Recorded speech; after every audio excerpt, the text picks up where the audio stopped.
This is an H-Calory diesel heater. It's the second time I'm taking it apart. I just took it apart a couple days ago because it was blowing black smoke really bad. And I cleaned it all out.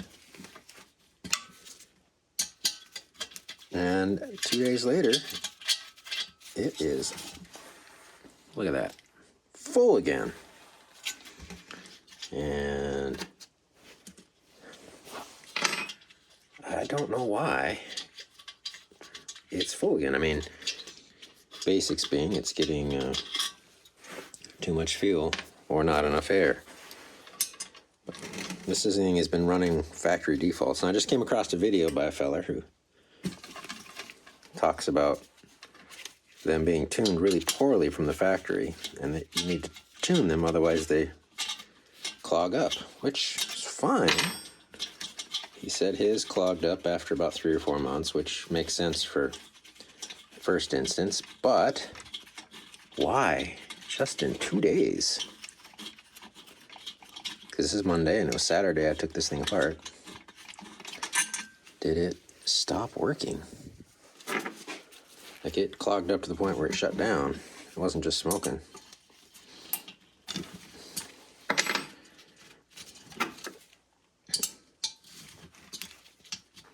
So, clean it up again, and then go through the tuning procedure that he outlines in his video. Certainly hope that's all it is. Fan spins pretty good. That ticking was the cable, I think. Yeah, there we go. Seems to spin fine.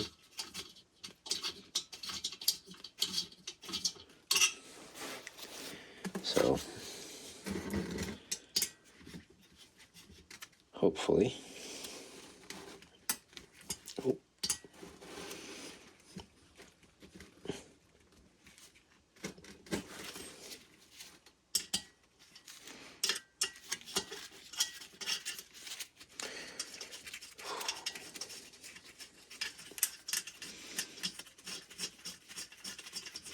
They're really simple devices. Once you've had them apart once, they come apart pretty quickly.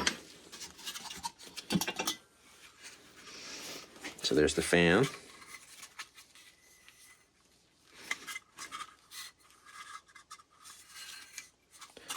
So air intake there. And then it looks like it's outputting the air over here.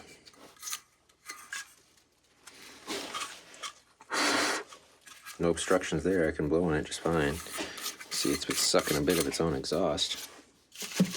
And that's from, the pipe is not sealing, which is really annoying.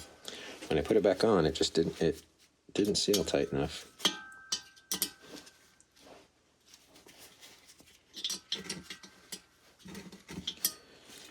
And where are we at? We're right here. This has to lift out of here. We also have to take that out as well.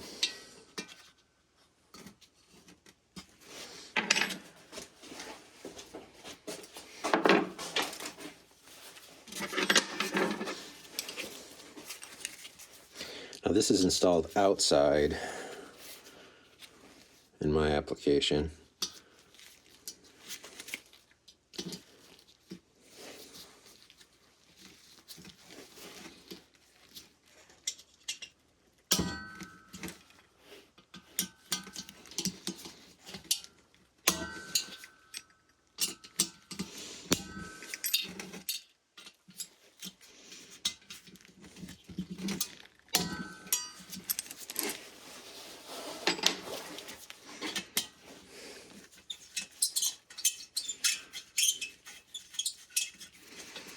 So, it's one of the reasons why it's able to, well, I guess that doesn't make any difference, but anyway, it's installed outside the trailer. It's actually in the compartment where the propane tanks used to be. and I have air ducts going in to the trailer from there. So it's still in an area where it can heat up itself a little bit, so it's not cold. But it's also in a metal box outside the trailer, so if there's any issues, it's a little more contained.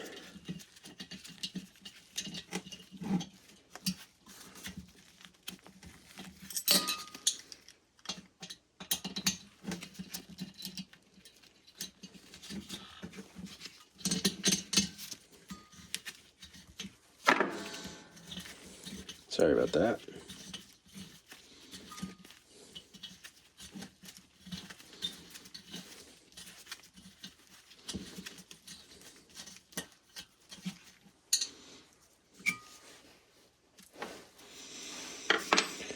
So what we have is one really short screw holding the computer on, 4 shorter screws holding this on, and 4 longer screws holding the outer shell on.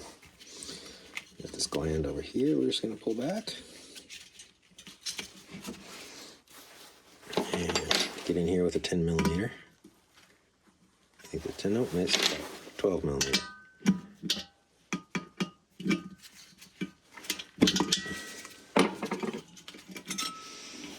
Once that's loose, it just spins out.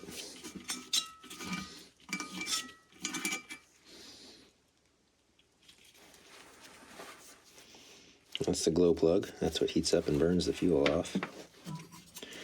Or gets it started anyway. And there we go. Look at this. That's just 2 days worth of buildup. Now, air comes in through here and down in there. But we're getting way too much fuel and not enough air. So I'm going to take this outside and clean it up, and I'll be back. And so here's the unit, mostly cleaned up. I would advise anyone who buys one of these heaters to invest in extra gaskets. You're going to have to clean it out. And some of these gaskets are really fragile.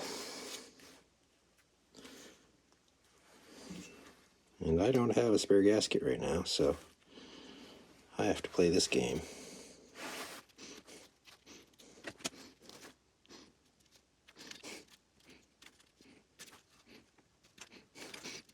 So, anyway, I don't live any place where you can get things shipped reasonably quickly. So you make do until the repair parts come in. It's a fairly tight-fitting piece, though, which is nice about these gaskets. It seems that they, while brittle, go back together.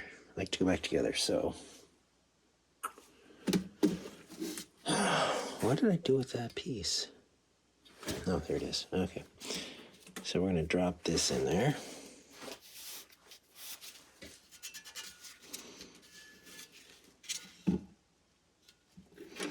Let's not mess up the gaskets anymore.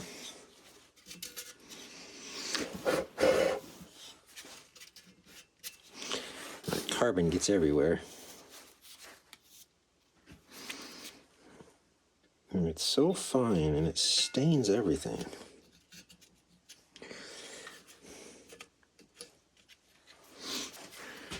Now there is a little screen inside here.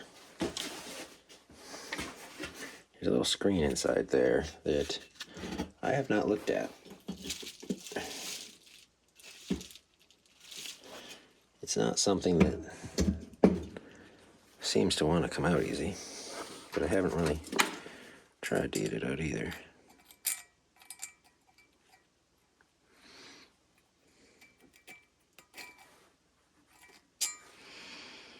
And I don't want to try too much and damage it, because again, I don't have any. So apparently you can get replacement screens as well. You can see that.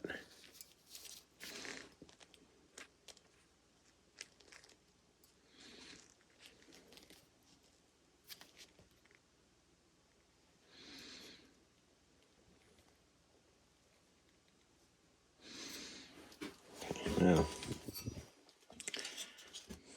gonna slip this back together.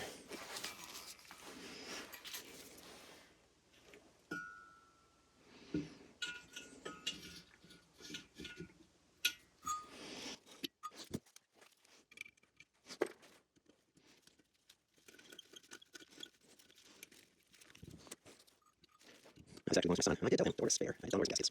You want to order a spare. So hopefully, I'll order gaskets.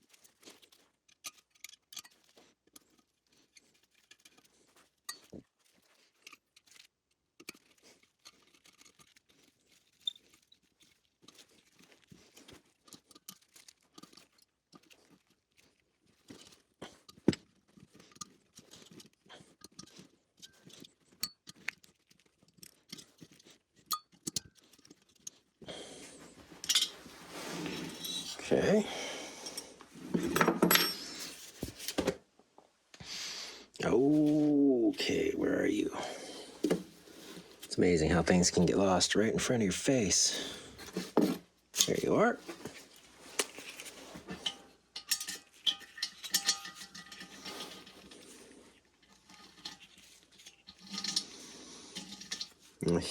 I watched a video that talked about being able to get different kinds of these glow plugs. I think I'd prefer the kinds that have a more traditional clip on them. I don't know. I'd like to be able to remove the wire.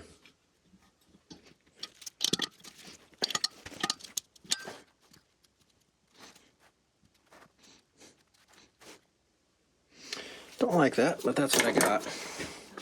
Now, I don't know. This is the highest temperature gasket maker I can get. But I don't know if that is good enough. These seem to be fiber gaskets, and I don't know what they're made out of. Just don't know enough about these things.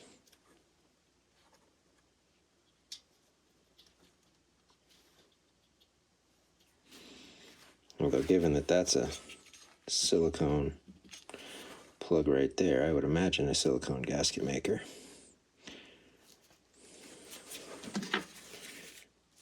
Highest temp I can get would be sufficient. All right. After reassembling the heater, it was installed back in the trailer.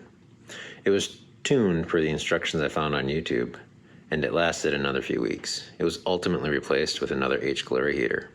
This time we purchased the Bluetooth model, which was only about $10 more, and had a totally different controller. The Bluetooth controller shut the heater down when it wasn't in use, while the non-Bluetooth unit kept it running even at a low idle. It would never shut off. The Bluetooth unit lasted the remainder of the winter, and we haven't had any problems with it since. So, what went wrong with this unit? Well, I suspect it has something to do with that burn chamber. It's my understanding there's some screens inside that help diffuse the air and the fuel, and my guess is that there's buildup inside there that I'm unable to access. If you have any thoughts or suggestions, please leave them in the comments.